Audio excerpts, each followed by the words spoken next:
Welcome to Tribe of Two, the officially unofficial podcast for all of Star Wars. I'm Jim. I'm Aaron. And today we're talking Ahsoka, Season 1, Episode 7, Part 7, Dreams and Madness. Aaron, do you feel mad after this episode? No, I wasn't particularly mad.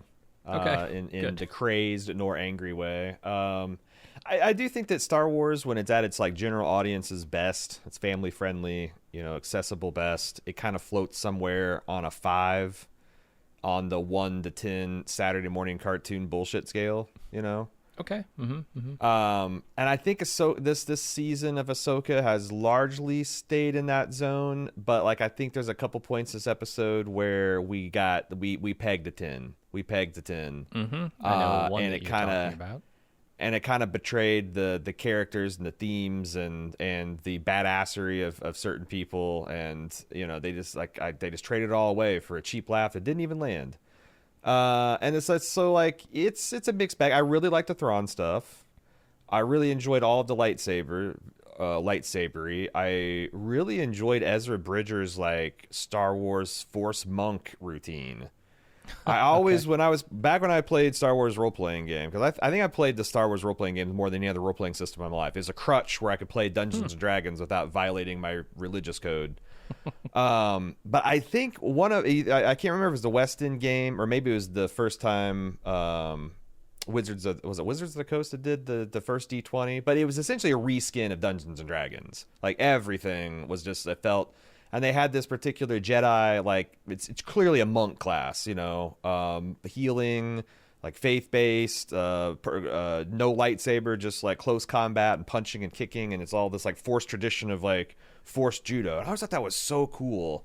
And I got to see, but I was never, the received wisdom is monks always suck, so I never had the balls to roll one. But it looked really fun, Ezra playing a Force monk. I like that a lot. But yeah, there's a couple points where Filoni just put the lever to 10 on the Saturday morning cartoon bullshit scale, and it really, really felt the suspension of disbelief crashing. How about you? I was happy to see that I'm much more impressed with Thrawn this episode. He's no longer just the big music guy, where all of the score is doing the heavy lifting to tell me how badass he is. He actually has some solid tactical... or I guess strategic intelligence here. And this is the Thrawn that people are telling me about, right? The guy who's one step ahead of you at every turn. And I felt it this episode, and that was nice, because we're almost through this season, and I didn't want to leave this season feeling like Thrawn was just the guy with the music. No, that was the best part, because I remember I think it was the first Thrawn book, like, Thrawn's got this huge maneuver, and he's doing this thing, and it's just this big, it's like a heist. And like Luke and Lando and Leia and Han, everybody are just like almost a step behind, stopping it. And they do all the Star Wars shit. Like Luke's waving his lightsaber and Han's doing his thing, and Lando's working with slicers to override this and that, and they fucking win. And then you get to the end of the book, and this was all part of Thrawn's like, the hero, like all the heroes doing their hero Star Wars shit, and the villains still managed to find them because all that heroic shit, they kind of like. Zahn exposes like, well, this is just a very naive way to think about things. Like it's very short-sighted, reactionary heroics, and Thrawn is 2 steps ahead kind of guy. And I'm glad. I think I was impressed with Thrawn last episode, but this is the heart of his character. It's not particularly, I think, impressive from a strategic, like, no one's going to study this at some NATO institute or whatever, but. He does exploit the hero's naivete and lack of strategic thinking. And emotion and desire to help others and things like that, right? He knows kind of how they think, and he's going to use that against them to get his goals, which are much more strategy-based. Right. Not trying to help anybody. You think of Kylo Ren, how utterly he got suckered in by Luke, the whole more, like, Thrawn will never do that. Thrawn wanted to kill Ezra. Yeah. And he wanted to kill Ahsoka, but it's not his primary objective. His primary objective is loading whatever horrifying cargo he got from the Sith Witch's basement to do whatever the fuck he's going to do with next, and that's all he really cares about. It's like that time Kylo Ren got like so ass mad about Luke that he stops the whole invasion to do a one-on-one duel and then has his entire army fire on him for like 17 minutes or whatever. Thrawn's never going to do that. Thrawn's never going to lose sight of his primary objective. Like, he wants to kill Ezra and Ahsoka, sure, and if he can do so in passing, he obviously will take that opportunity. Primary goal is getting whatever horrifying Sith mysteries that he's excavating out of this witch's basement and loading it into his cargo pod, and he's gonna fuck with the New Republic with that. So I'm feeling very happy that all of that characterization is coming through with Thrawn.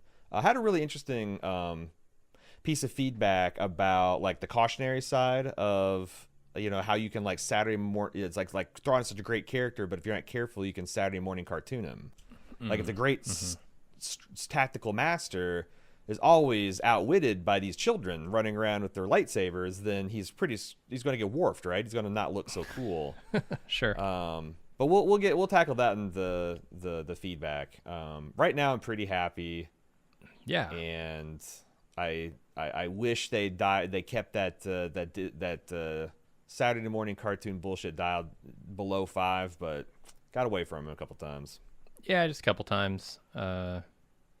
But overall, I was pleased with the episode. I had very little to complain about. It was fun. There's a couple points I really liked, like those Nodi transports. Oh my god, yeah, just obsessed. Cool. Fell in love with them.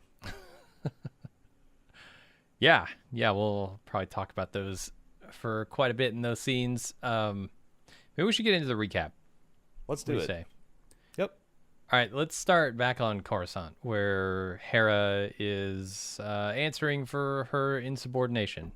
She's been brought before the senators, and she butts head with one senator, the Xiono guy, who doesn't seem to like her and doesn't believe her story. And C-3PO shows up and presents a transcription that claims that Leia personally sanctioned Hera's mission, which settles the matter in their eyes. And then Mon Mothma asks Hera how real the threat of Thrawn's return is, and she says, "Prepare for the worst, hope for the best." That's what I do. That's what I do in my life. Prepare for the worst, hope for the best. I always prepare for the worst. Yeah. Or to the best of my ability, anyway. Actually, I hope for the worst. Prepare for the best. I plan for a total fucking catastrophe, and I'm somehow surprised when things work out, and I'm unable to deal with, like, oh my god, success and happiness? What? Jesus, how do you survive in these conditions? But well, you just prepare for the worst again, right? You just prepare for catastrophe. You know, the perils of having a hater project or movement is that you just spiral into sub-factions, and I don't know how we're going to subdivide the Yard, but because I feel like some of the commentary we're going to make is going to sharply divide people. So let's start with the things I think us folks of the Yard, the Guardians of the Yard, the Yardians. I think that we can all agree on, which is, what is Dave Filoni playing at with his politics here? This is insane shit. Like, the fact that a strong military leader can just do whatever the hell she wants and protect the Republic in the way that she best fits. Like, why am I being forced to like defend the obvious shitheel Imperial bootlicker? Why am I on his side? Organa Solo, like she's Leia, man.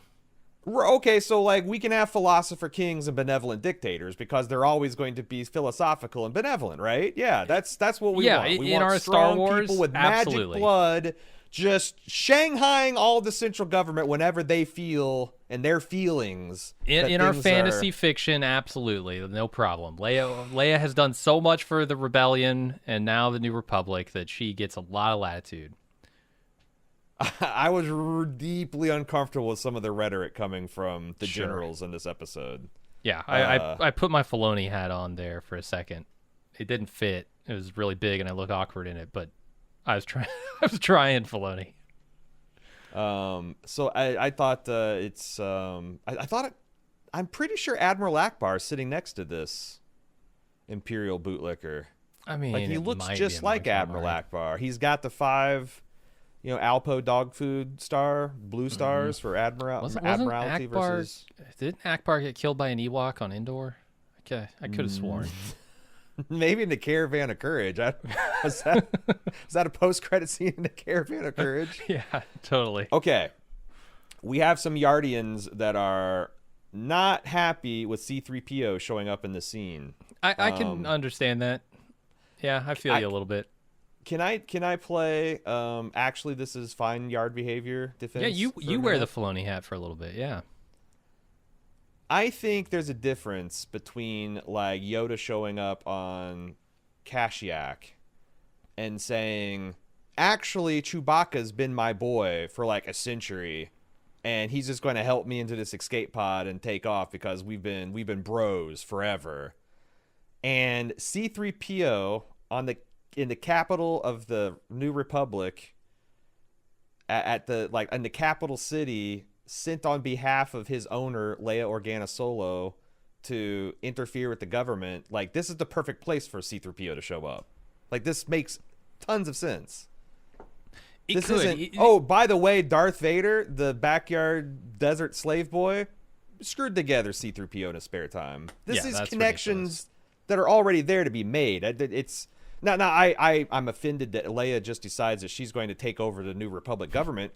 And Mon Mothma's like, I hope she knows what she's doing. I guess I'm the boss, but she's Leia Organa. She could force choke me to death. Like, I don't know how I feel about that. But C-3PO's golden ass coming in there to deliver the bullshit Jedi ultimatum, I felt like that was a good use of 3PO. It's the thing that bothers me about it is there was no indication that Hera was back channeling anything here. And What? I thought there was very much implications that she had tried a whole bunch of and was still trying to get things kind of like back cleared through. Before this? What was the indication? What did I miss? Don't know. I don't know. I thought it was something she was saying to Carson and Tiva like implies that she was still trying to use, or I don't know. Maybe she was always like, "Don't worry about it. I'll deal with it." And so like in my mind, she was just going to talk her way out of it. I didn't realize she was actively working on, powerful back channels to make all this stuff go away. I do think that like where I did think Filoni pumped the Saturday morning cartoon channel a little hard is making Leia be the essentially head of the Pentagon. Mm-hmm. It's like, I think that Senator Organa is probably powerful enough to interfere with any committee that she wants to. I don't need you to make her the supreme commander of the military, I guess, to win the argument, because it makes this other senator look like a dumbass. Mm-hmm. Like he's some random senator arguing with the Secretary of Defense about an act of war situation or something. It's like, I don't know. There's like I said, there's a lot of problems with the scene. 3PO strangely wasn't the one thing I had with it. Yeah, the complication here is we know he's a dumbass, right? We know the threat is real. We know Hera's story is true. He's being willfully he's willfully opposing her, not because he has any real objection, but he almost doesn't like her. And I don't know why. I don't know what the relationship is, but it feels very personal here. Well, I get the idea because I remember reading into him, and he's like the uncle of one of the main characters of Rebels, that he was always like an Imperial apologist. Like, kind of like, you shouldn't be kicking Jesus the goat. Christ, then why does this guy have such a high seat? Like... Do you guys... Okay. It's one thing to keep people around to build starships and do logistics because we have to, but it's another to have a senator placed in a position of power when they were the lapdog of the Empire before. Well, that's right. That's when we won World War II. We just executed every single Axis officer, head of state, down to like the dog catcher. Like you just purge every single German with the Nazi affiliation. Every Japanese that said they worship the Emperor, you can't do that. I think that's one of the things that this era of Star Wars is reckoning with, is like, well, how would you go forward from this civil war like this? Where you still have people of divided loyalties. I mean, shit, 150 years going on after Civil War, we still have like tons of divided loyalties in our country. So it's like, I don't have any problem with that. That you got a prominent. He's not, like I said, I don't think he's a prominent Imperial. He's not like Moff Tarkin. hey, I don't agree with this rebel shit. This isn't the way the galaxy should work. Kind of, you should respect the order or whatnot. And that's what he's kind of like. And that's why I think he has a point. You can't just have these old military heroes doing whatever the fuck they want. This isn't a rebellion anymore. But like I said, I'm very angry that I'm having to carry water for this fucking shitheel because I just basically think this bullshit Banana Republic benevolent dictator stuff is not cool. Anyway. Yeah. Makes sense. Let's go over to Ahsoka. She's training with her lightsabers while getting verbal instruction from Anakin as a hologram. Hu Yang stops in to say that they are reaching the end of their journey, though he worries they won't find Sabine wherever they end up. And they drop out of hyperspace and realize the star whales are under attack, and they're in a minefield. And Ahsoka pilots them through that, but they're attacked by fighters, so they dodge into the debris field around the planet.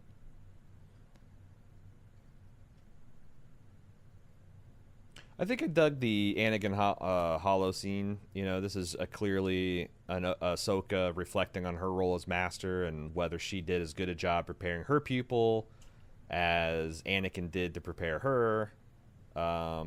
It's good stuff. And, you know, him telling her that, you know, I won't always be here. You're going to have to make this your own. Don't be afraid. Trust your instincts. Like, that's what you want to hear from your master when you're on the cusp of graduating. That, like, you're going to be okay. You know, you've been trained well. Trust your gut, and you'll be fine. And it clearly, I think it's interesting character development for her to acknowledge that she thinks Anakin was a good master. So did he make these right before she ran away? I don't know, man. I don't know. These recordings? Don't know. I don't know. Yeah, I don't either. I don't know what the timing is. I know that she got framed for some bullshit Jedi crime she didn't commit, and then Anakin got her cleared from the suspicion at some point, and then she's like, "Fuck you guys for even blaming me," and then left, like ran away. I don't know what that means to leave.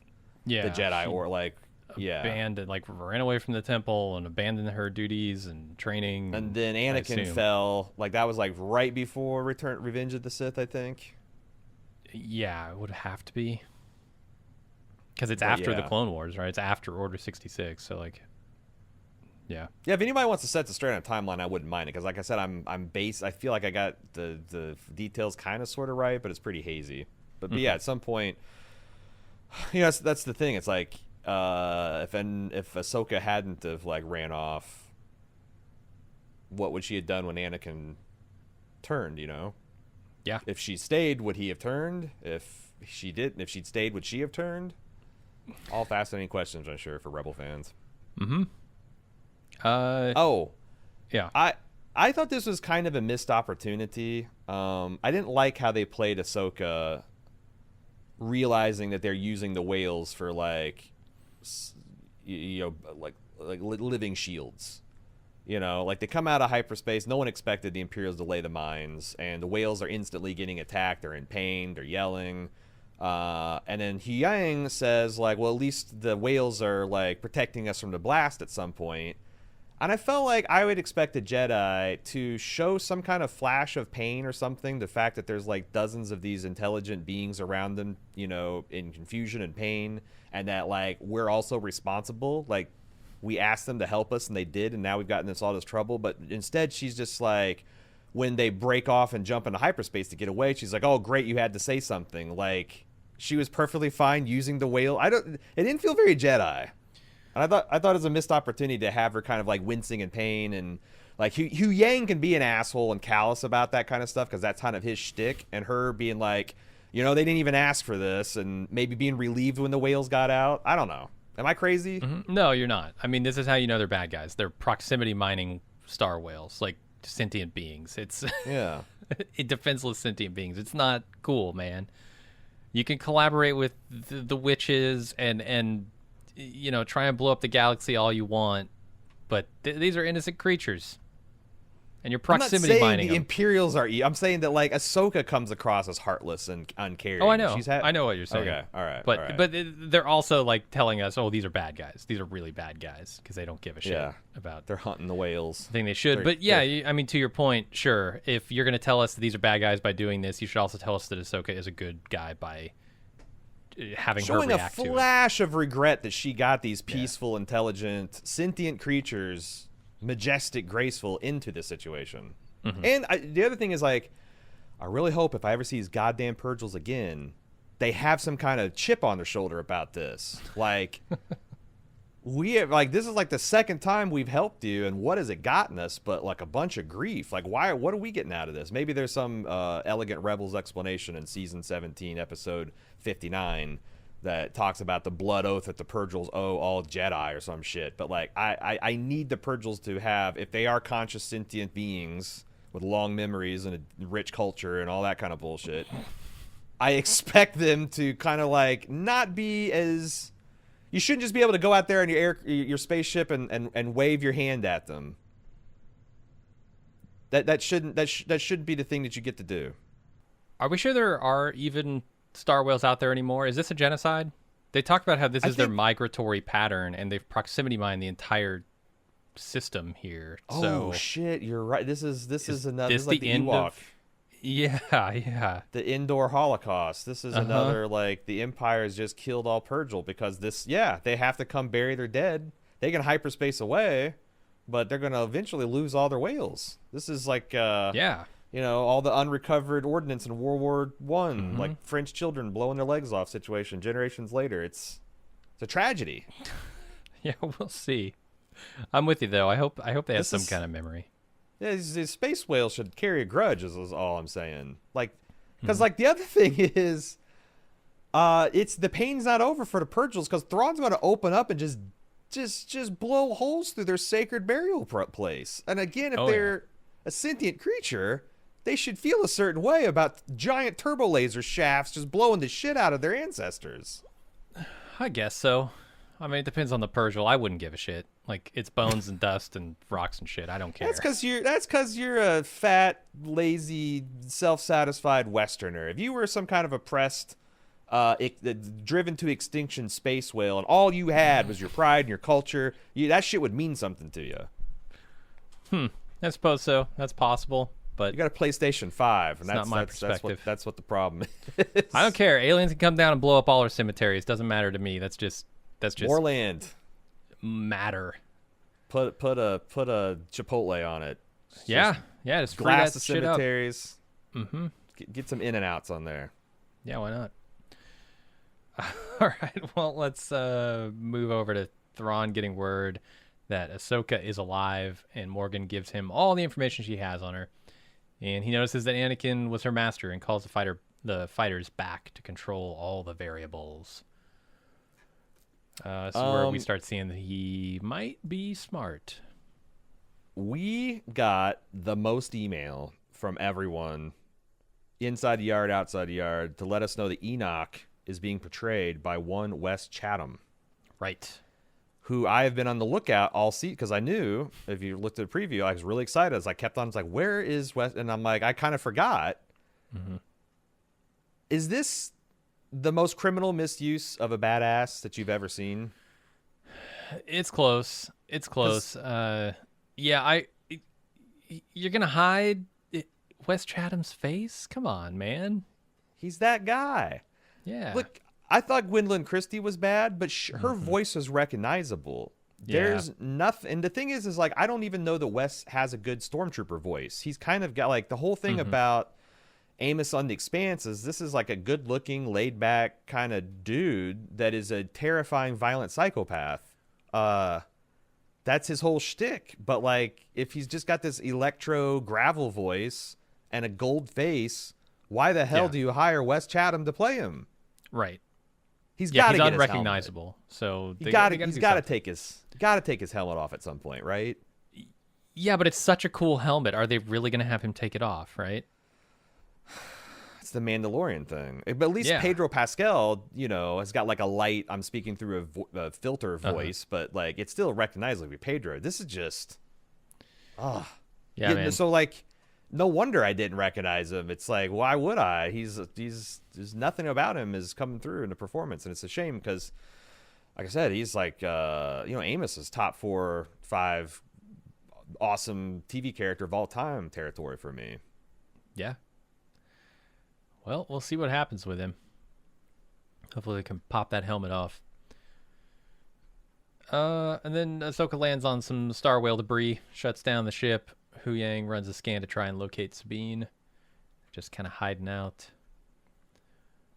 I don't know what Filoni is doing, because now he's doing direct Star Wars quotes. You know, he had the "we're going to get pulverized if we stay out here much longer," which is a direct quote from Princess Leia, accurate quote from Empire Strikes Back. Is he just like quoting from memory and he just gets them wrong like I do sometimes? Or is he fucking like some, because like there's no pattern here. There's no, sometimes he like alters the quote at oblique angles. Sometimes it's right. I just don't know what to do. I guess you just gotta relax, man. He's gonna do this. He also did the never tell me the odds thing, right? But that was like at such an angle, it's almost unrecognizable. That's what I'm saying. He's sometimes he bastardizes them. Sometimes it's 100% faithful fidelity. He's just maybe this is him saying, get off his lawn. Yeah, like stop obsessing about all of the conventions of Star Wars. I'm breaking them. I got ghost wolves and shit, man. Getting a quote one word wrong is the least of your problems. Fair enough. Yeah, it's really stopped bothering me. I hear them and I'm like, oh yeah, I acknowledge that's a thing. You know, it's not bothering me. It's like, have you ever seen like every once in a while you'll see a video, like a YouTube short or a TikTok, where someone will take one of those kid toys. Remember those like balls that your parents would give you, and they'd have like a plus shape that you could push through the plus shape thing, and there's a triangle plastic shape that you could push through the triangle hole, and there's the circle for the circle, and it's supposed to teach you, well, as an adult you can realize that you can shove that circle thing through the triangle, you can shove it through the square, and there's like, you know, like people doing that, like putting the wrong shapes through the wrong holes, and it's like, it doesn't bother me, but it's one of those things that's like, what's happening? Why are you doing this? And I feel like that's what I'm watching. I'm watching Filoni shove a plus shaped quote through a square shaped hole, and I'm like you can do that, but why? Sure. I don't know, man. It's for the fans to point and say, aha, I recognize that thing. It's like, you know, when I see a band and they're playing their classics, I don't really like it when they embellish it. I like it when they just play it straight, you know. It's fine if you throw an extended solo this or that, but like if you really fuck up the tempo, or it just you know, play Freebird, man. Yeah, I know you've played it 600,000 times, but we've only heard it this once. I paid $600,000 for this ticket, so play it the way I heard it on the record 3,000 times. God damn it! Yeah, I'm with you there for sure. So Ahsoka, no, they travel the desert in Nodi transports, Sabine and Ezra here. And Sabine catches Ezra up on everything he missed while he was out here, although she still can't tell him anything about the circumstances that brought her here. And then we see Balin and Shin watching them from a ridge. I love the Nodi. I am really obsessed. If there isn't some handy Star Wars nerd out there right now converting a teardrop trailer to look just like one of these Nodi transports, that I don't know the Star Wars fandom at all. These are so cute, just the way they're like teardrop trailers you ride like a wagon on top, and they're just cute. There's very, like, someone said this last week about how Studio Ghibli the space whales were. This shit is super Ghibli. This is like some little Japanese girl moves out in the country at the age of 10, and she goes out in the woods, these fuckers pull up and become her best friends instantly. And they're cute without being annoying.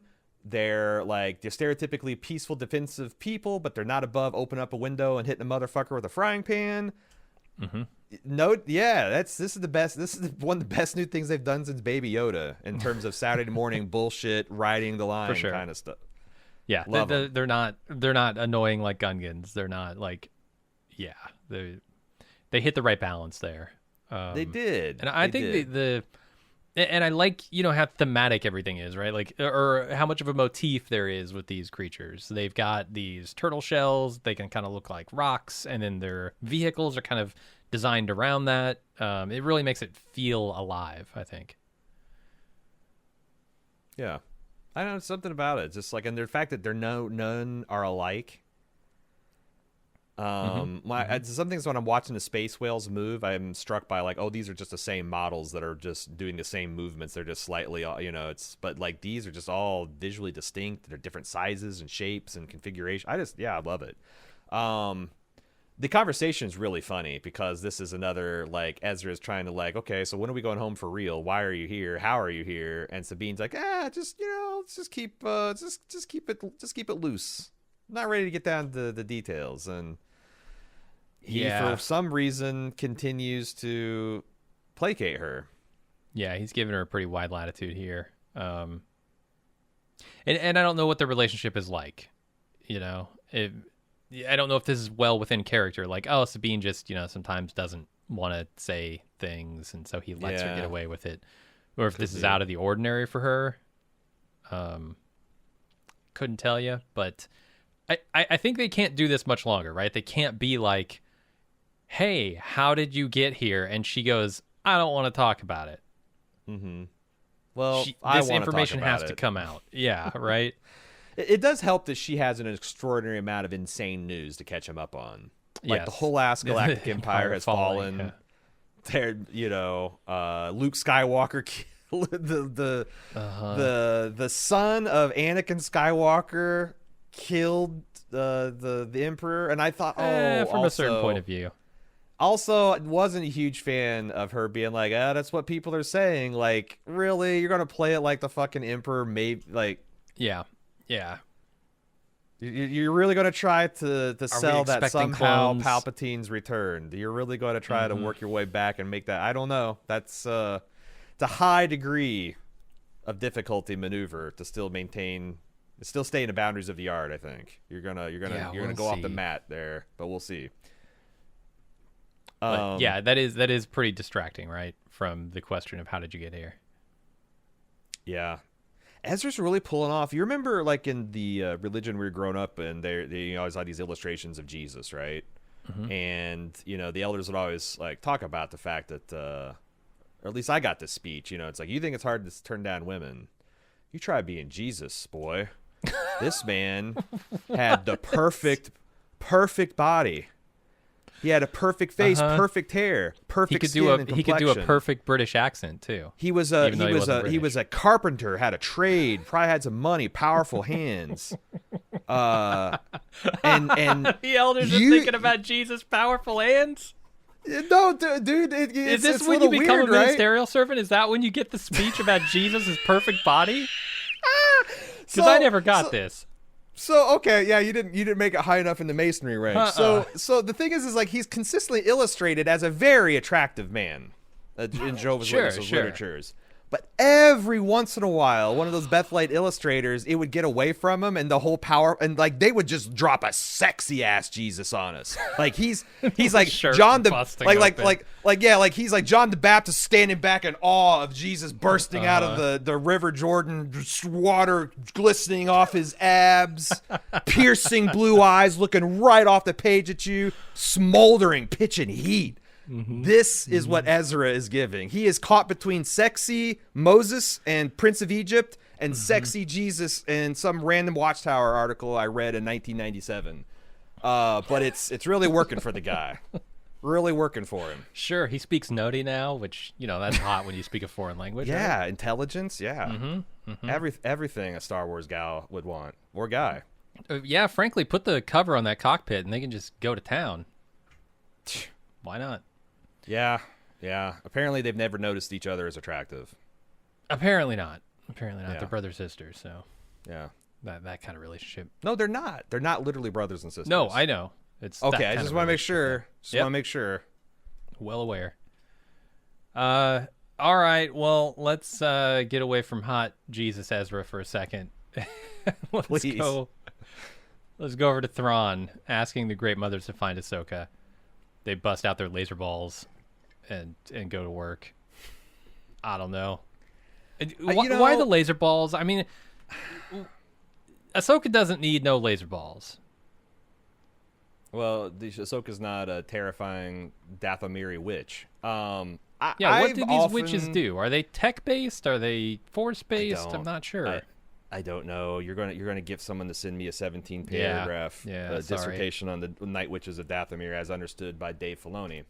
I don't know, and like I've kind of like rolled my eyes at how often they're using these like 3 laser balls and what all they can do, but I actually thought it was kind of cool that they're using like Sith divining rods to find the location of her. I thought that was kind of cool.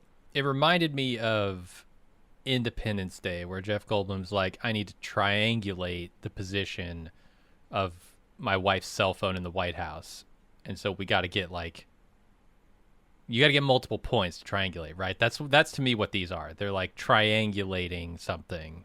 Yeah, they're dark side powers.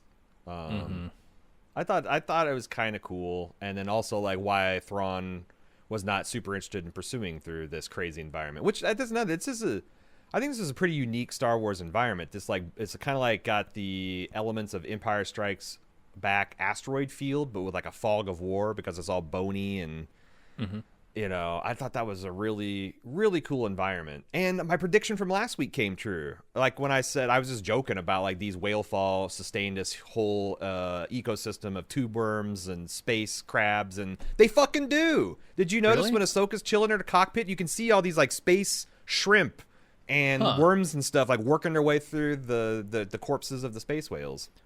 Nice. No, I didn't see that. That's cool. I like the idea of space-dwelling life forms. I think that's just an inherently cool concept. Yeah, I'm with you. Is that something that you think exists in the other galaxy, in the OG galaxy, or is that just out here? I mean I know we have the asteroid. Worm. Yeah, that's what I'm saying. Like, I feel like they're the ultimate invasive species, right? If like any species ever evolves to live in space, they would just hitch a ride everywhere, and they could live anywhere. So it's like the old Republic after 10,000 years, they're just lousy with space worms and space crabs and Minox, right? Like they actually have parasites that they pick up in space. It's so cool. Yeah. All right. Huyang's scan for Sabine fails. Ahsoka decides to reach out with the Force to find her, which she probably should have just done in the first place. It works, but it also allows the Great Mothers to locate Ahsoka. And Thrawn tells Captain Enoch to blow them up. They start firing, and Ahsoka flees. Did she have the connection, though, Jim? She's like, you know what? Like, that's got to be... That's really embarrassing, you know? Like, if you go to make a connection and it doesn't work. Oh, yeah. Right? It's like all hypothetical. Like, oh, she's my student. Of course I could reach out to this Force and feel her. But it's like, have you put in the real master-student time, though, Ahsoka? Have you built that bond? It's like if you got arrested one night and it's like 4 a.m. and you're like, it's fine. I'll just call up my buddy. He'll bail me out. No problem. And the buddy just like, he's like, oh man, can I get you tomorrow? He just doesn't take your call. And not like it rings to voicemail, like it rings one time and he puts you to voicemail. Yeah, right? Yeah. Like, fuck this guy, it's 4 a.m. It's like, I thought we had something that apparently we don't. So she's putting a lot on the line making this call, you know? But she gets it, right? It works. She does. She does. So apparently there is a bond there of some kind. So, here's where I start to really respect what Thrawn is doing, right? Because this is all part of the plan in the best way, in my opinion. Because we know his plan, we know his goal. His goal is to get the hell back to his original galaxy,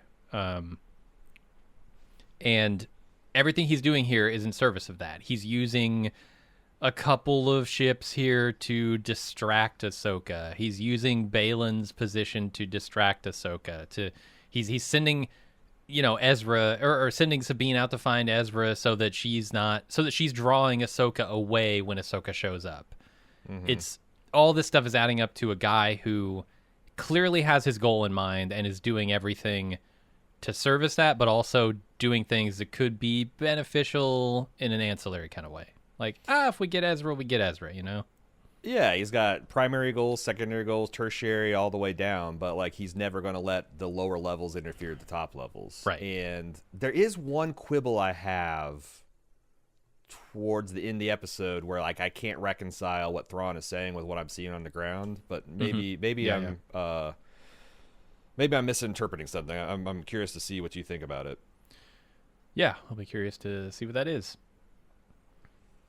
So then Sabine spots Balin and Shin on the ridge, and they change direction. Balin sends Shin to kill Sabine and Ezra because apparently his path lies elsewhere. He's just going to hang back. And I don't really know what he's talking about by the end of this episode.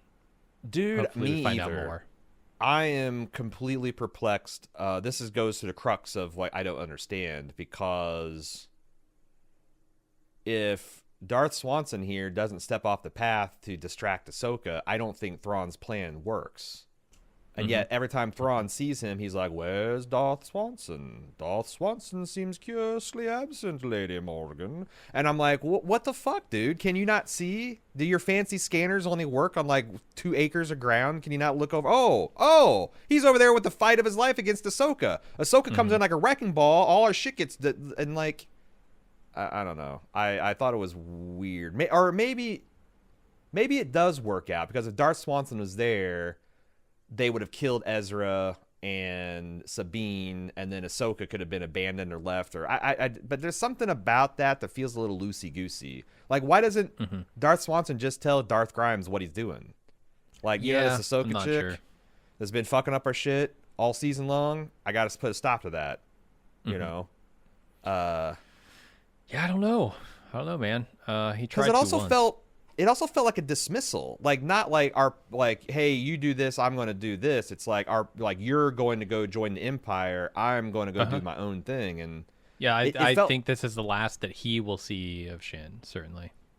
Do you think Grimes took it as a dismissal? Because it felt like she was a little, she went from like hero worshipy last episode that she feels a little betrayed.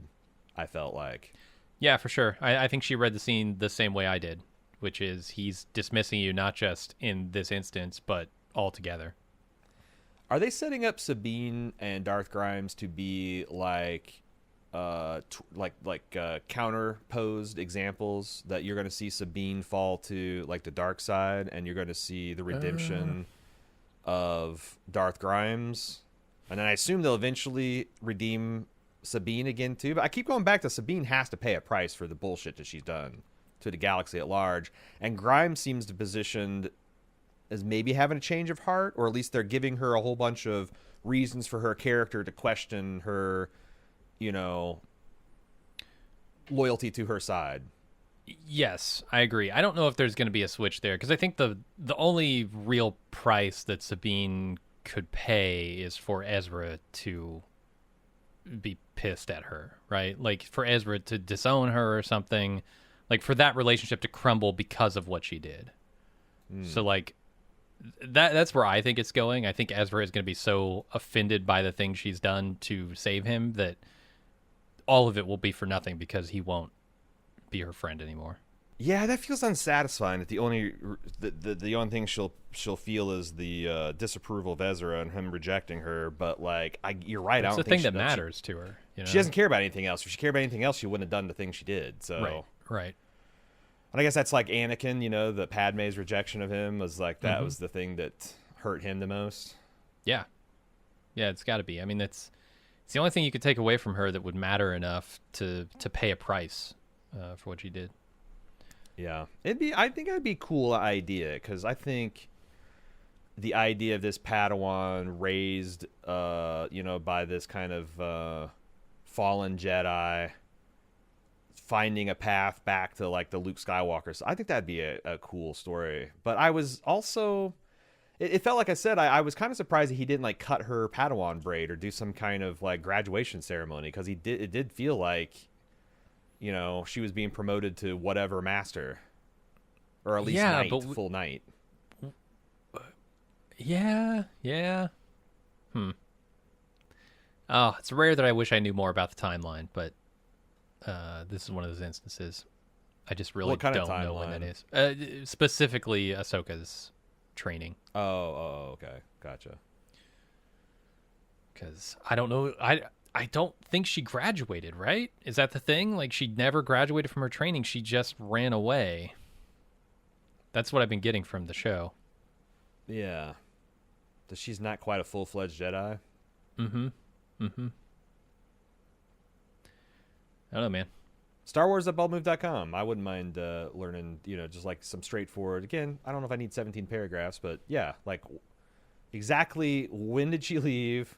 Did she complete her training? Did she ever sit on the Jedi Council? Is she like a Padawan, a knight, something in between? Mm-hmm. Also, Balin. He's a guy who knows a thing or two about strategy as well. His line, "Impatience for victory will guarantee defeat," is a solid one. And it rolled off her like water off a duck's back. Sure. Because she came in to that fight thirsty as hell. Yeah, I mean, he sent her there to fight. Was she supposed to say, "Oh, you're right, master, I'll stay by your side and not fight"? No, I think more of like just be a little bit slow, methodical. Don't be too quick to one up this half-trained Mandalorian, Boken Jedi or whatever. Like don't try to just win, Yeah. Yeah, she tried, but didn't work out. Felt like she's sent to fail. Honestly, she wasn't really. It was like she was sent on something that she couldn't handle, but also he's for damn sure knows that she can't handle Ahsoka. So yeah, I mean, she was just a distraction. So you're right about that. Yeah, I think that's a lot of stuff that hurts when you're going to come to those realizations. All right, let's go over to Thrawn. He sends 2 gunships to help Shin kill Sabine and Ezra, and there's a battle. I'm not going to recap the battle. It's a battle. I did like it's a pretty thrilling chase, because there's stakes. I like these Nodi. I like Sabine and Ezra, and you got these hulking mercenaries against these cute little crab people with fucking slingshots as their best armament. Mm-hmm. And then circling the wagons. I am worried that they're gonna make too many comparisons to Ewoks. But I think the saving grace here is they don't do an amazing job fighting them off, right? It's not like they take out an entire regiment of stormtroopers with these rocks. True. And the ones they do, there are some direct allusions to Endor, right? Like with the 2 logs slamming AT-AT to pieces. They do that with the ships here. Mm-hmm. The transports, whatever. Yeah, they're getting their licks. I feel like it worked. I always feel like people underestimate the Ewoks a little bit. Like, it's always like, LOL, the Imperial's best legions get taken down by teddy bears. But it's like, no, it's more like black bears with opposable thumbs, using human level intelligence to construct fiendish traps, and they were still getting their ass kicked until Chewbacca stole the AT-ST. Mm-hmm. That's the thing that turned the tide. So I always think that people don't give the Ewoks enough credit for. I wouldn't want to fight 500 black bears wielding stone axes, no matter how short they are. I wouldn't want to fight 500 black bears with fucking machine guns, or like with me having machine guns. I mean, that's that's not a fair fight, man. It's true. Here's the thing: I don't have a problem with any of that. Come on, Sabine, hit something for God's sake. Are you Mandalorian or are you Gungalorian? Like, she was so ineffective in this battle. It's shocking. She was also really, I mean, this is a pretty pitched battle against a Jedi, plus all these mercenaries, the gunboat people show up. She's a Mandalorian. Like, she's supposed to be an amazing Mandalorian. What the hell? And Ezra, like, I did like his little moment where he's like, she tries to give him his lightsaber back, and he's like, no, chef, your knife. But also, I can't help but think if he'd had a lightsaber, this would have been a much easier fight. 100%. 100%. It felt like a little stubborn Jedi pride. Yeah. I don't know if this is an Ezra thing, if like he doesn't use a lightsaber, or like he made a solemn vow to never use a lightsaber again or something. But yeah, he would have been 90 times more effective with it than she was. Yeah, and I get it. It's like taking the gift back. It's probably it has meaning. It's this, but also these lives of these Nodi have meaning too, dude. So. Mm-hmm. Grab the lightsaber, sexy Jesus, and go to work. Oh my God, when he Speaking of Gungalorians, when he shouts out "Whoopa Whoopa" during the middle of this battle to circle the wagons, I just lost it, man. You know, sometimes you got to say stuff like "Bantha Poodoo," and it's ridiculous, but that's If the you're way an languages alien, work. sure. A human being saying "Whoopa Whoopa" is tough to swallow. I've seen people on the TV say words like "Punxsutawney."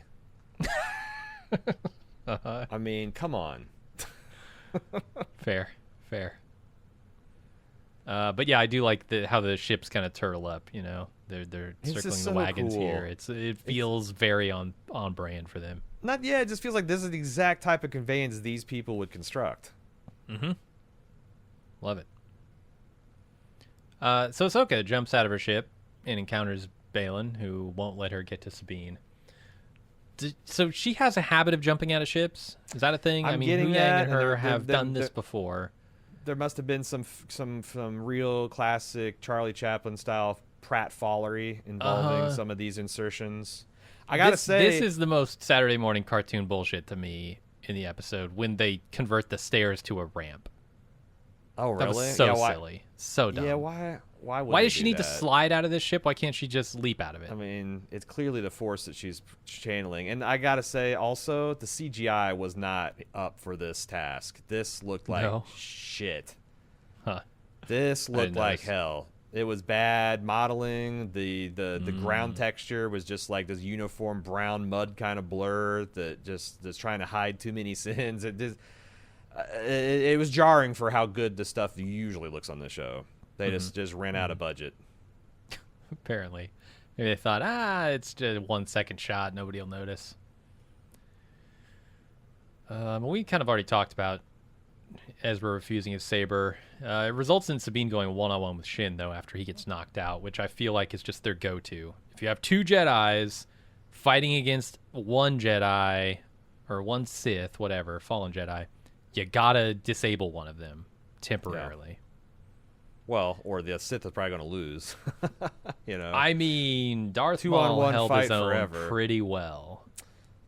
Yeah, but eventually, is Eventually, he it twice caught as up good to as him. Jedi? Yeah. Yeah. Yeah, but this is like a 10% Jedi and a Jedi who refuses to use a lightsaber against a Jedi, a fallen Jedi that like she doesn't seem totally trained either, right? Yeah, I'm starting to disrespect Darth Grimes. Me What has too. she done? What has she done besides cut down a couple hapless New Republic non-force wielding mooks? Mm-hmm. That's genuinely impressive. No, she feels like a wannabe. Yeah, sure. Darth Swanson's got the goods, man. Like he is just Uh-huh. handling Ahsoka, and like he just says, like, "There's nothing. Like, you cannot defeat me," and I believe him. Like and he's not even trying to kill her. Like like I love that line where she's like, "I don't have time for this." He's like, "That I do know," which Yeah. makes me feel like he's playing in at a deeper level to Thrawn's plan. Right. Like, Which is like, weird with all the other context. I wonder if Thrawn, because Thrawn's almost like there's something almost playful or knowing about him being like, "Oh, it's a damn shame Darth Swanson's fucking up, isn't it, Lady Morgan?" You know, there's like something that makes me wonder if that he and Darth Swanson have cut a secret deal to cut off the Dathomiri and abandon them here. Interesting. To like completely stab, because like I don't think that Thrawn loves any of this force hackery shit. It's like a variable that he can't control, right? So if he's got like another pragmatic evil guy versus the force witches, maybe he's gonna, or maybe he's gonna try to like abandon them all. But I'm Yeah, looking for could Thrawn to backstab these Night Sisters. Sure. Yeah, we'll see. You're right. Something's not quite adding up there. Could just be sloppy storytelling, but Could be, because there's also with Darth Swanson, you know, in the real life tragedy that happened to Rey. yeah. I do wonder, like, at what point did they decide that Darth Swanson was no longer going to be part of Star Wars? Like, was he always intended to be a one season and done? Or are there, like, some reshoots? And are they... Because all this shit was done in front of a green screen or on the volume. So, like, did they find a couple of... How much of this was like when we get to the end of the season, how much of this is filmed as intended, and how much of it is like, oh, well, we got a picture, we got some footage of Rey looking thoughtful in front of a green screen, and like we're gonna try to like stitch his exit out at some way, because that's the thing that it's coming to be a tragedy. And I was a little afraid that he might die in this episode, because clearly he's not going to be a concern going forward, at least in this form. So, God, how are they going to handle that? And did they write it the way that they was supposed to be handled? And if you know, I imagine the way the internet works, there's like probably answers to this question, but I don't want to know, because I don't want to. I want to judge whatever they do with him just on the basis of whether it works as a story. And if I know that, like, oh, well, actually they tried to do this, but then it's gonna color my conception of it. So I just want to see if it succeeds, and then, because man, I can't imagine them writing him out of the show willingly, but then being forced. That's just got to be a terrible position, because he's just such a great character. God damn. Yeah, it really doesn't feel like they're creating a scenario where they always intended him to be a one and done season kind of guy.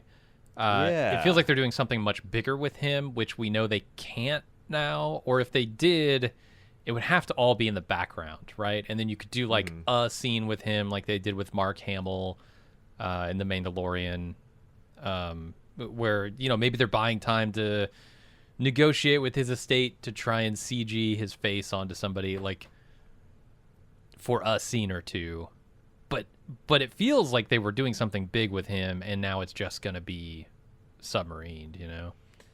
Yeah, it's like I said, it's just a huge tragedy, because like imagine. Yeah, he's great. And then like this is like, I know he's done other things that have been he's been popular in, like, but like this is like on another level of, you know, and he's just crushing it. It just really sucks. It's just terrible for everybody. Yeah, I'm curious to see how they navigate it next season, and where they leave it this season. Like you were saying, are they going to go back in and try and, I guess, minimize his impact on the end of the season because I know he won't be coming back? Or, and I just love everything about his character. I love how him and Ahsoka fight. I'm just a sucker for these like Jedi master fights where it's all about foot position and form and stillness and judging, and then just like sudden fury of lightsaber strokes, and he's just really good at it. Agreed. Yeah. Huyang comes swooping in the ship and shoots some distracting shots, which allows Ahsoka to get past Balin, which is all she really wanted. And then the gunships land near Sabine, and Thrawn notices that Balin isn't with Shin. And the troopers surround Sabine and Ezra, but Ahsoka arrives just in time to help them fight. Here's a gigantic pet peeve from me. I hate when shows do this shit. I've talked about it before. I will never stop pointing this out. Again, with a direct kill order being countermanded by the victim of the kill order with a wait. Your superior just gave you a fucking order to kill these people. It doesn't matter what the next words out of their mouth are. Kill them. This is a 10 out of 10 Saturday morning cartoon scenario, because I hate this shit so much. You can get away with this, but only when there's a huge disparity between the intelligence of the hero and the villains, or the loyalty of the villains are mixed. Yeah. This is Thrawn's crack troops sent out with specific orders to kill these people that they have finally beat down and quartered. Their commander on the field tells them to kill them. And this guy starts up with the wait comedy routine. Yeah. And nobody shoots. I hate it. Makes everyone so look stupid, and including me, the viewer. Oh my god, it's terrible. You can do this shit with like Chris Pine in a D&D movie when he's being held by literal like stupid lizard dudes that only have 3 brain cells. But like Thrawn's crack elite guard, no fucking shot. This is Saturday morning cartoon Scooby-Doo bullshit. Yep. I can't stand it. But I don't know. Ahsoka fight's cool, so that's good, right? Yeah, it is cool. There's this is the second time they've done it this season, but this edge guarding where we've seen like a Jedi use the Force to like, grab the tip of their lightsaber to like block a very powerful blow. Here, like, he uses his Force Monk powers to essentially block the blade with his bare hand, does a Neo. I thought this stuff is really, really cool. It's really got all the sword guys that I follow on the internet excited, because that's like, they love it when Hollywood does shit that's like realistic.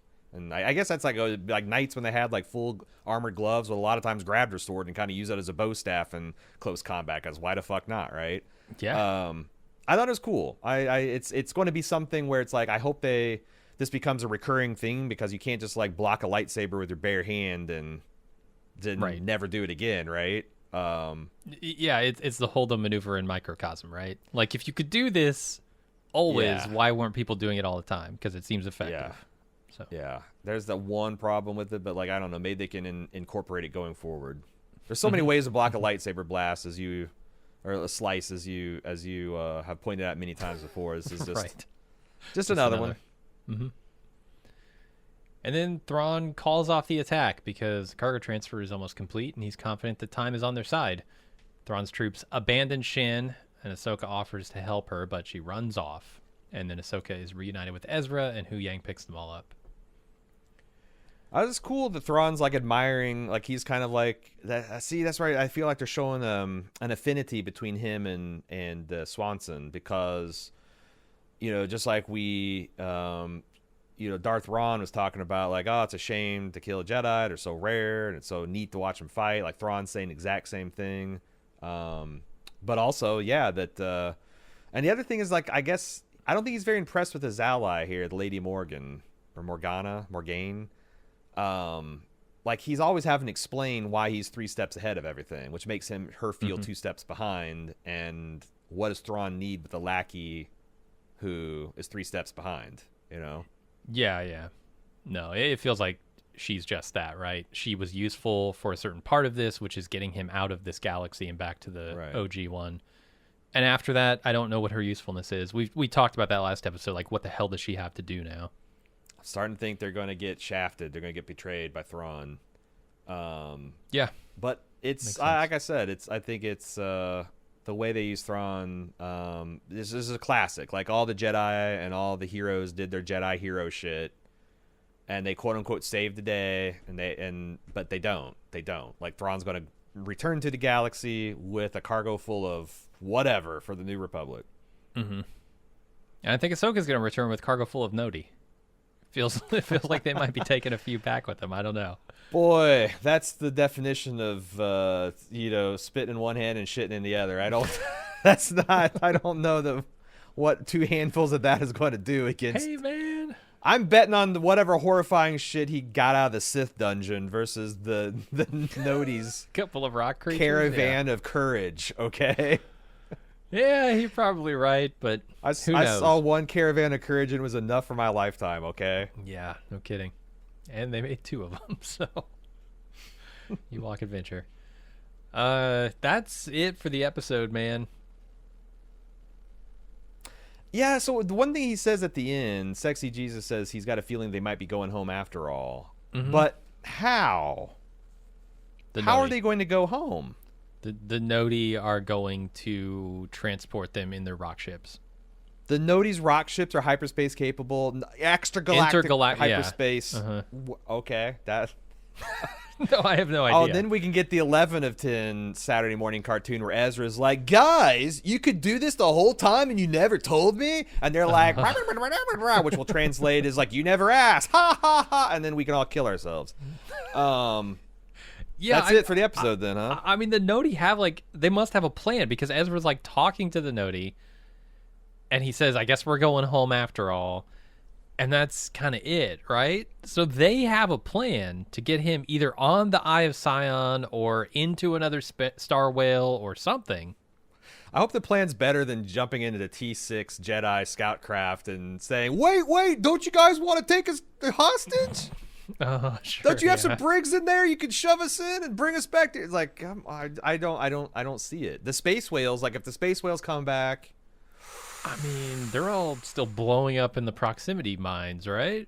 Or they made the jump to hyperspace and got the fuck out of there. Like, I'm sure there'll be a way. Obviously, I just hope it's done well. Maybe they they have a really solid relationship with the Star Whales, so they can ask one. Whereas Ahsoka was just like, I have no fucking idea what I said to them, but they're down. Oh yeah, Ezra does Noti have can more actually, of an affinity, but and Ezra himself, yeah, maybe. I'm curious because it feels like, man, there's just so much still up in the air with one episode to go. Yeah, next episode is the end. Like, I wonder if it'll feel like, and they do have the grace of, like, clearly I expect them to hand this off to The Mandalorian or to some other Star Wars show a couple of times and then do some movies or whatever. So they don't have to, but to my mind, they have to figure out what to do with Darth Swanson is the big one. Yeah, and for sure. And getting, or maybe they'll leave them stranded, and that's going to be like paint themselves in a corner and figure it out some other show, some other season. Which that would also be kind of exciting to see them try to get that done. But yeah, I don't know how they're going to be going home, and I don't know how they're going to resolve the Darth Swanson situation. Ezra's been hooking up with one of the witches the entire time.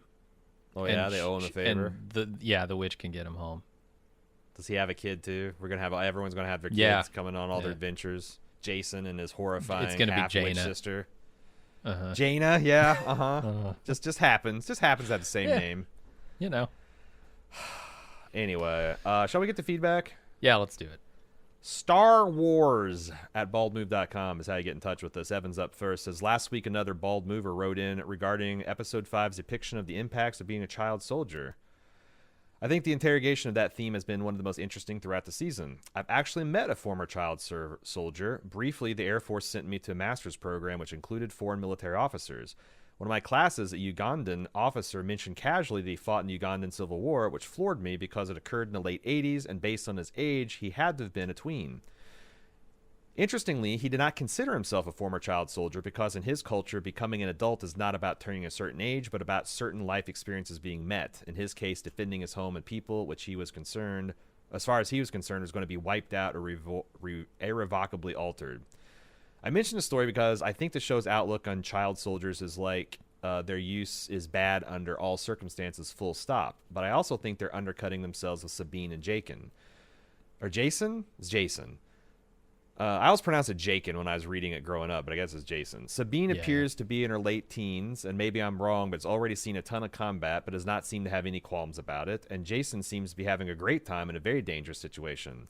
I get why Anakin would take a young Ahsoka into combat because he's known nothing different, but I have no idea why a mother would take her own child into combat. Do you think Jason and Sabine undermined episode 5, and would love to know your thoughts? It remains to be seen. I do think we're at risk of like The Walking Dead, okay? So like the Walking Dead situation. Walking Dead was conceived by thrice nominated Academy Award director Frank Darabont to be a very sensitive, adult, mature take on a zombie apocalypse. And that kind of show can talk about a lot of different issues and like have real world commentary about child soldiery and all kinds of things. But the show it became was very much Saturday morning cartoon bullshit. But every once in a while, they're like, you know what? We used to be a prestige television show. We're going to take on topic du jour. And they always be shitted their bed when they went for that because they just, we always talked about they're reaching for the tools way too up on the shelf for them to be able to So I feel like they do need to decide on where they're going to do their kind of like commentating on real world issues and having realism, because that shit works really good in Andor. It's kind of touch and go on shows like this, and it just doesn't work at all if you go even further into the Saturday morning school routine, so Saturday morning cartoons routine. So that's how I feel about it. That I think there's hints of Sabine being traumatized. His mom's a general. Maybe she doesn't expect anything different. But yeah, growing up, this gotta fuck up a kid. If you want to treat it seriously, like episode 5 pretended like it was going to. What do you think, Jim? Yeah, any hint of trauma I'm seeing coming from Sabine is all around Ezra. It doesn't really have to do with the fact that she fought in the rebellion. It's like she lost her best friend. If he was still here, she'd be so happy. Totally fine, right? And I don't know if that's just like the most pressing issue for her right now, and so that's what they're leaning into. Maybe we'll get to the trauma stuff now that they're reunited, but I don't know. I'm torn on this stuff because I do like realism in my adult shows. Like an Andor is, amazing. I love that show. And it does treat everything with a nuance. But I also like aspirational stuff. And it kind of comes back to the stuff we talked about earlier with, the senators being allowed, the former loyalists of the Empire being allowed to be senators in the New Republic. It's like, yeah, okay, that might be realistic, but is that aspirational? Is that what we want? Do we want former loyalists inside of our new institutions that we're setting up, gumming up the works because they still have sympathies for the old order that was terrible? Like, I kind of want everybody to believe that child soldiery is bad in every circumstance. And yeah, maybe technically in real life it's not, and you can make a case for that, but is that what I want people to think? Do I want to normalize the idea of child soldiery by saying that there are edge cases where it's totally cool? Yeah. I don't know. I'm torn on it. Because I think there's room and there's value in realistic depictions, but there's also a lot of value in just pure aspirational stuff. Like, we should always abhor these things, right? Yeah, and if you're like a 7 or 8 year old watching Star Wars, though, the idea of like a self-insert that like a little boy or girl just like you are fighting with the heroes is incredibly appealing. Because at 7 or 8, you're not thinking about, the trauma of war. Right. And that's where I was like, we were talking about a couple of weeks ago in feedback how Star Wars really needs to find different tracks where it's like, this is the kiddie pool, this is the general audiences, this is the top shelf. Stop trying to mix it so much. Because like one thing they could do if they did that is they could tell the story of like the 7-year-old and and he's swashbuckling and I guess this is kind of like the Ahsoka. She's this little girl swashbuckling with the big Jedi heroes and all that kind of stuff. And then you can put that story away for 10 years. You can return to them grown up, and now you're in the adult track. You can deal with like now these children are grown up and they can. I feel like you can do things like that. You just have to be a lot more thoughtful than just if I hit this button, it releases something and makes us money. Like, and Star Wars and we want to hit there. Everybody, right? We want to make money from everyone all at the same time. Yeah, that's a good way to get no one. That's the idea with these, right? They want the adults watching with their kids and them to be entertained and the kids to be entertained. That's just tough. All right, let's move on to Adam. Says, my experience with Star Wars mostly mirrors you. The only good thing to come out of the franchise lately has been the Thrawn Ascendancy trilogy. So when I heard my favorite non-Jedi was making an appearance in Ahsoka, I begrudgingly binged the last couple seasons of Mando to make sure I could follow.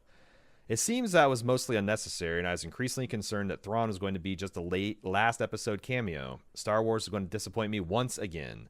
But I was very excited to see the Chiss last episode. I think I smiled nonstop from the moment the Chimera appeared, which that's the name of his flagship in the extended universe. Maybe Rebels, I don't know. It may be just my excitement bleeding through, but I thought Mikkelsen was fantastic. I presume that Disney Plus has a wider audience than just a novel, so I'm optimistic that Thrawn's fan base will grow enough to prompt his own series or movie. A true to the source Thrawn production will make a recent disappointment and slog through subpar TV worthwhile. He mentioned parenthetically that like our talk of Andor's almost got him to try Andor, but I want to reiterate that if there are any Star Wars lawn folks that haven't given Andor a try, you really have to. Like, it's just terrific. The worst I can say about it is like it's a slow burn, but I'm not even sure it is because you said it wasn't, and the first solid 2 episodes I was background watching, like cell phone watching, and which is disrespectful to the show, but it's where I was at with Star Wars. Like, all these sweaty Star Wars nerds were once again in my inbox about another shitty Star Wars series saying, no, I swear this time it's good. And I'm like, fine, but I swear to God, I'm scorching the Star Wars earth and yeah, even despite that, by the 3rd episode, I was completely enraptured. I want to rewatch it to see if my first impressions about the first episode or 2 are right. But fucking watch Andor. I guarantee you'll like it. I want to pair Adam's thoughts about how much he loves Thrawn with Brandon the Bard's thoughts, who says, hey y'all, Brandon here. Mostly in the same place as you guys as far as modern Star Wars, except I'm a prequel kid. I think the prequels are best described as great world building with horrible execution, but I do love them. With Thrawn, I think we're running into the same problem with him and Ahsoka that they ran into with Rebels. Thrawn is supposed to be a master tactician, brilliant in all forms of battle and manipulation, but he's also the bad guy. And these are basically kid cartoons, so no matter how outnumbered or outmatched the good guys are, Thrawn will just call off his troops or let the good guys win because he's playing the long game or whatever. It's Austin Powers level parody at times when he has them in his clutches and basically lets them go after telling them his plans. This is my fear because Thrawn is so cool and so well played. I love a villain story with him told right. I just don't know what to do with the team, if this is the team to do it. May the Force be with you. Also, P.S. I'd buy a Captain Teva shirt. We're going to try to get that merch out before the end of the season. It's neck and neck. I wish I knew this Yard Teva thing was going to happen at the beginning, because we'd be ready for it. But and like, so my question is, can Adam be happy long term? Because unless Thrawn just wins, every miniseries he gets is going to be another opportunity for the good guys to beat him and make him look that was the brilliance of the original Thrawn trilogy, is that Thrawn is ultimately defeated and is no more, because you can only do that shtick for so long until it's like Littlefinger in Game of Thrones. Like, yeah, he's going to be defeated eventually because he can't win, right? So can Adam and Brandon both be right? I mean, that's the thing. He can't win in this timeline, right? I mean, we know that the New Order is going to rise. And the New Republic is going to fall. But he's not a part of it, is he? No, but he could be defeated in a way where he set in motion some of those things. So he sacrifices himself, but it gives the Empire a key win, which allows Hux and the New Order to. Yeah, and I know that's one of the big things that they want to do, is they want to try to use this interim Mandalorian period to try to do the things they didn't do for the new sequel, which is like, how the fuck did the New Republic fall flat on its face in 20 years? Although, and they're doing it. They're setting that up, I feel. That, or I mean, the other way you can go is for Thrawn to exact a high price from some of the characters that we love on his way out, right? Like if Ezra were to die, like this would be the ultimate thing. In my mind, this is where I would be headed with the story. If Sabine, reveals how she found Ezra and stuff, and he ends up hating her for it, and he dies while hating her. And so she's forever paying that price now. That would be huge, right? If Thrawn can take him out while they're in that state, and then, whatever happens after that, he's still exacted that high price for her. Mm-hmm. I like that a lot. And I was also thinking that, like, Thrawn is in a position where he's fighting a rebel guerrilla fight. And, like, he doesn't have to have key giant victories. He just has to, like, take chunks out of the New Republic here and there. Yeah. Like every defeat makes you weaker. Every win makes me slightly stronger, and just like, so you could do a lot of like, and it's not, none of them are death blows. They're just slightly making the Republic weaker, making it more fearful, making it, more imperial. More fractured. Yeah. But like Brandon says, is this the team that's going to do it? Because like I'm prepared to be amazed by Favreau and Filoni's team up, but so far it hasn't been entirely to my liking, obviously, with the whole get off the yard speeches I've done. So, but I don't know. I do worry. But I like I said, I think we've outlined there's ways you can do it, and this is just us spitballing for 5 minutes on a podcast. So, if people are, but that involves you giving a shit and looking out a couple of years ahead on the whiteboard to plan things out. And it remains to be seen if the Star Wars side of the Mouse House can do that. Mike's up next. He says, my kids are both in high school and are aging out of the main Star Wars demographic, and for the first time I feel myself really wanting the franchise to grow up a bit. Welcome to the yard, Mike. It's about time to start fertilizing. It's getting to be September here in this hemisphere. That statement blows my mind. As a 40-year-old who still has love for Star Wars, like aging out of the Star Wars demographic, man, you wouldn't say that about the original trilogy, right? There were people who for 30, 40 years kept the love alive. But there's still people. Yeah. I mean, shit. Yeah. I'm not acting like I don't have Star Wars merch on the back of this here studio. So That's what I mean. But Disney seems to have taken it down the route of the Star Wars demographic is the 18 to 24-year-old. Right. Or It's you know, always the gonna be, 10 yeah. to 24-year-olds. You either have to watch it at that level, or you're never going to get a Logan. But we Right. already kind of did with Ant. So anyway, Yeah. Mike says, I always thought the main obstacle preventing this was the old George Lucas talking point of Star Wars films being made explicitly for kids.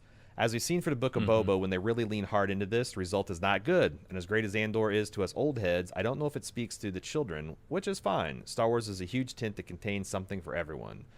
Is there a third path, though, the franchise can go down? So far, I'm getting the feeling that Filoni and crew are using this show as a way of placating both ends of the fandom spectrum by making us meet somewhere in the middle. I don't know if it's sustainable, but it beats the hell out of the fluorescent-colored space Vespas going on slow-speed chases. Gentlemen, do you think this is a valid path forward for the franchise? I like the 3 tracks. I think there should like if I was in Kathleen Kennedy's job right now, I'd be like, here's the deal, fuckers. We got Star Wars babies, we got Star Wars general audiences, and we got Star Wars adults. And here's the thing: you can have crossovers in the middle lane. But you can't get the fucking Gungans in the adult path, and you can't bring the I'm fighting for a sunrise I'll never see to the baby path. You can do crossover stuff in the middle. You can play with them, but you can't, and that's what you do. To me, it seems so fucking obvious to just go for all, like, there's got to be somebody buying these $3,000 Lego kits, right? That's where you pitch the adult stuff. There's got to be somebody buying the fucking Gungan plushies. That's where it's just a market segmentation thing. But for whatever reason, they just can't fucking get it done. Or the other thing is you could do like Marvel, where you just only play at the general audiences, and you never do things that are aimed at children, and you never do things that are aimed purely at adults. And for whatever reason, Star Wars seems loath to do that. They really like getting the kids in diapers. Or maybe it's us parents doing it. Sometimes I think, like, I didn't indoctrinate my child religiously, but in Star Wars, I kind of did. And now he's leaving the coop and he's abandoning the religion, and I don't know what to do about it. And I blame religion and God. In this case, George Lucas, Mickey Mouse, and Filoni and Favreau. So that's how I feel about it. You just got to get the 3 tracks. Yeah, I mean that covers the philosophy of getting kids while they're young, right? Like, if you make a fan for life that way. Yeah. Because 20 years from now, even if they fall off of it somewhere in between, they'll come back to it as a nostalgia thing, and you'll be there for them. So yeah, I'm with you. I think the tracks is a good way to go. Todd says that giant hyperspace ring is going to attach to the Star Destroyer and make it look like a huge Jedi starfighter. Shit. That's exactly what they're going with that. It's going to dock into that thing, probably right where the notch and the Star Destroyer is. No, I'm picturing it. It would look exactly like the Jedi ships. Yeah. You're probably going to win some internet points for that one, Todd. Yep. He says, looking at this all holistically, something has occurred to me. Assuming that the jump between galaxies is the same starting and ending points, i.e. when Thrawn jumps back, it will be the same place and planet that we started from. If even there were a slightest chance that could happen, why wouldn't the New Republic just park a couple of those shiny new Mon Calamari cruisers in the area for a couple weeks? Those ships armed with full squadrons of Y-Wings and B-Wings would make quick work of Thrawn's ship the second he jumps in. But the sequel trilogy taught us that the New Republic are idiots when it comes to the placement of military assets. If these characters were still written true to their personalities, Leia would have come up with a reason to suddenly conduct exercises in that region of space. I mean, Hera name-dropped Leia, and I think she would have enough pull to nearly make anything happen. I agree. I think that they are really backing on our idea that the New Republic is wholly dysfunctional, and there are parts of the New Republic that actually want the Empire to come back. So they are deliberately hobbling the central government in an attempt to make it weak for their own probably selfish ambitions and desires. Yeah. So that makes sense. And I think they've done that job for me. It'd be smart to keep somebody out there, though, right? Like, at least a lookout. If not a force that can deal with something that comes back through, at least a lookout to alert you. Yeah, because at some point the good guys have to figure out how to fight politically too.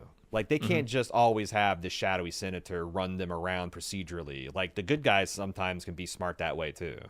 Yeah, they're going to make Mon Mothma look foolish if they continue too far down that road. Yeah, and they need to do, like, to me, if I was writing this stuff, and maybe this is too on the adult track, but I would love some of these Coruscant scenes to seem like early going House of Cards.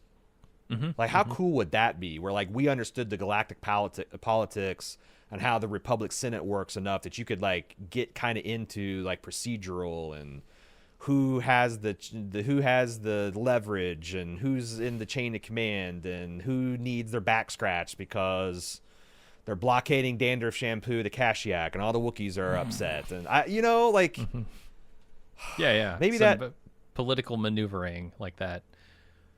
And people are like, well, George Lucas tried to do the prequel trilogy about that, and no one. I'm like, fuck George you. They Lucas know we tried didn't. to do a lot of things, none of which worked. George Lucas tried to make Natalie Portman look like she never knew how to act. George Lucas tried to make Ewan McGregor not look cool, and he couldn't do it. He couldn't do it. Ewan was too cool, but yeah. I thought your discussion about Disney dropping the making of crappy Star Wars movies was on point, but there's one that got shelved that surprised me, and that one was Rogue Squadron. Who doesn't want to see a large military campaign in space attacking Imperial shipyards? Heck yeah, I'd pay to see it. Sure. Yeah, but do you want the current management team, or at the time, did you want them to do that story? Because to me, that's why they shut everything down. It's just like, we don't know what we're doing. That's a great idea. Why would we hand it to somebody that doesn't know what to do with it or respect it, or we don't give them the guidance? Or it's like, you got to get the central plan. You can still do a Star Wars Squadron or Rogue Squadron. Just wait until we have people who are qualified and give a shit to get it done. Yeah. August says, after hearing so many of your listeners recommend the cartoons, I finally decided to take the plunge and look at the thumbnail descriptions of every Clone Wars episode in Disney+. As you recall, Part 5 of Ahsoka, where she duels Anakin, is called Shadow Warrior. I discovered that in Season 4, Episode 4 of Clone Wars is also called Shadow Warrior. The description reads, Jar Jar Binks must pose as his people's leader. What do you make of this? What is Filoni trying to tell us? My God, there's a deep, dark Gungan conspiracy. This has got it. Have you read the Darth Binks theory that the Jar Jar Binks is actually Palpatine's either shadow master or shadow puppet, and he was manipulating things behind the scenes the entire time? It's pretty entertaining. Yeah, I've seen the photoshops of Jar Jar in the robes. Was it Jar Jar that let out the green gas? He did a lot of that. When he's stepping on prequels, as I remember, yeah. So where does this take us? I feel like, is there a world between worlds where Jar Jar is just hanging out with Anakin, congratulating themselves on being evil, manipulating Ahsoka from beyond the grave? I like it. I like it. Is Jar Jar, or is one of these Sith witches going to pull off her face and she's a Gungan? Yeah. Heavily scarred Gungan. They're wearing a lot of makeup. It could be true. Misa used the dark side. Misa, figure out where Ahsoka is. Yeah, I could see that. Last email's from Diogo. Says, as an old and bitter Star Wars fan, I have to say that not only do I want all these damn kids off my lawn, but all you should also join them and get out of my lawn. I had high hopes for Ahsoka, but let's be honest, it's terrible. Is it better than Book of Boba? Sure. But that's like saying a punch bowl with 2 ounces of turd is better than a punch bowl with a full pound of turd. Either way, I'm not drinking it. Just to keep this from being me flaming you guys, let's draw a comparison to the prequels. One of the things that bothered me and many others in the prequels is how fast Anakin goes from, I just want to save my girl, man, to, yay, child murder. But as poorly handled as that was, at least there was a background, Anakin being manipulated by the most powerful Sith of all time, and the consequence, people going after Anakin. We're now 7 episodes into the show, and Sabine has faced 0 consequences or self-doubt for something with less reason. There's no mastermind Sith pushing her. Thrawn is a genocidal maniac intending on restoring a genocidal regime is well known. Hell, after this latest episode, we've even seen the connections between Thrawn and what will come in the sequels, where billions of people die because of a system destroyer. And you can't even use the defense of, how could people know what was to come? People have already died because of this. There's already a body count. And yet Sabine has faced fewer repercussions than a teenager caught drinking. oh, hey, Sabine, you managed to allow the Empire to get a map twice. A handful of people are dead because of that, and maybe billions more to come. But I'm so happy to see you again. Hugs. Diego has a point, but I guess my estimation of this series in retrospect will plummet if Sabine literally gets off without and I'm expecting like a full turn to the dark side, like black veins, yellow eyes. Like I really think that's where her character is going, which is going to be interesting for Ahsoka's character, because like, what does that mean for her? She's the one link in the chain of evil masters and apprentices. What is it? Like, I think that's got to be where they're going. If not, I will leave this beshitted yard and I will join you on your pristine one, sir, because they can't. It makes sense for them to go like, it does bother me a little bit how buddy they are. Like, nobody is like, they're allowing Sabine to just like handle reality at her own pace. Well, here's the thing. I don't think we've had the real opportunity yet for the comeuppance that she's going to get for her choices, right? Like, the choice she made. Look, I was complaining about this when she took the fucking map in episode 2 or whatever it was, right? Yeah. Just unilaterally said, nah, I'm taking this, and then lost it to the Sith. Like, yeah, I'm that guy. I definitely agree with you here, but like, the real decision she made that was egregious is the one to give the map to Balin and go with them, all in the hopes of finding Ezra and basically betraying the whole galaxy. So like, I don't think she's had time or an opportunity yet to really feel the consequences of that. Now, what I don't like is Ahsoka showing up and being all smiley and buddy when she should have been pretty pissed off at what she did. But I'm hoping next episode we will heavily deal with this. The truth will come out. Ezra, Ahsoka, everybody's going to take her to task for it. And I'm not even saying they have to do this season. I'm just saying that like, the next time we catch up with this, there got to be blowback. And you know, it'd also be interesting if, I mean, she can't just keep saying I don't want to talk about it though. Like, next episode is the one where it's like they're going to be traveling back. Hopefully, they need to deal with this shit. Yeah.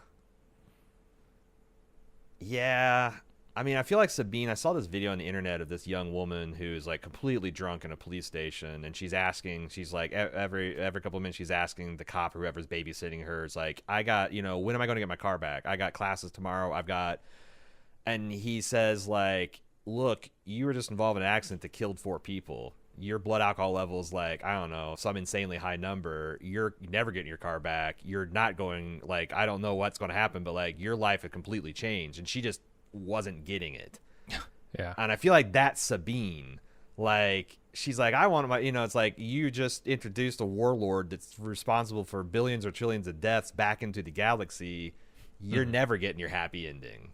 Yeah. No fucking shot. And she just, and maybe Ahsoka is like being a little bit lenient because she's through her own arc of like, well, I'm trying to be the best master I can be, and is it coming down on a ton of but like, at some point a price has to be paid, or this is just this kind of Saturday morning stuff that I don't want to be involved in.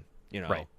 I'm with you. Like, I'll just wait until people tell me which track. If Star Wars don't want to tell me, I've got a huge fan base that will tell me, and I can kind of gauge by the pressure and volume of that pipe when they can be taken seriously. And if enough people are saying that like, oh, this has got the adult track, I'll watch it. But yeah, I'm with you, like I said, I will be abandoning this. I will set this yard on fire and move to your yard if Sabine this time next year or next season or whatever the equivalent is with this Disney Plus shit is just a well-respected Jedi in training that is cool in everybody's school and is not experiencing any consequences from these insane actions that she's taken. So I have a bad feeling about that. To felonize a quote from Star Wars, I have a bad feeling about that. You really think? Because I feel like all the signs are there that they are setting it up. They're there, but I don't trust it. I don't trust it. Do you think they'll do the equivalent of like, wait, don't you want to take us prisoner to the... I really do. Wait, before you judge me. Let's just go on another mission together, and then they'll rebuild trust on that mission. Yeah, it's... But I drew this I think it's awesome gonna be picture of glossed us over all mostly. ooh woo, you know, like it's, Whoopa that's whoopa, like oh, great, you know, great photo. Yeah. yeah. Well, trillions are dead, ooh woo. So anyway, that's the Star Wars yard. That's the state of the yard. It's just always a loose and fluid thing here at the Yard Guardian Central. Star Wars at baldmove.com is how you tell us your opinion on this show and its coverage. Star Wars at baldmove.com. If you'd like to see what else we're doing a lot of things. We're starting up Loki. I think a lot of people watching this will probably like Loki Season 2. I loved Loki Season 1. We've got a bunch of stuff coming out later in the year. The best way to figure that all out is to follow our social medias at baldmove everywhere except for TikTok at baldusmove. And also you can support us if you'd like to keep the yard clean and well-maintained, fertilized, and thriving. You can support us at support.baldmove.com and get a bunch of cool stuff for yourself too. That's going to do it for this week on the Tribe of Two. Until next week when we find out what they're going to do with Darth Swanson, what they're going to do with Sabine's comeuppance, how they're going to get the heroes back to the Star Wars galaxy. Until then, I'm your host, Aaron. And I'm Jim. May the Force be with you.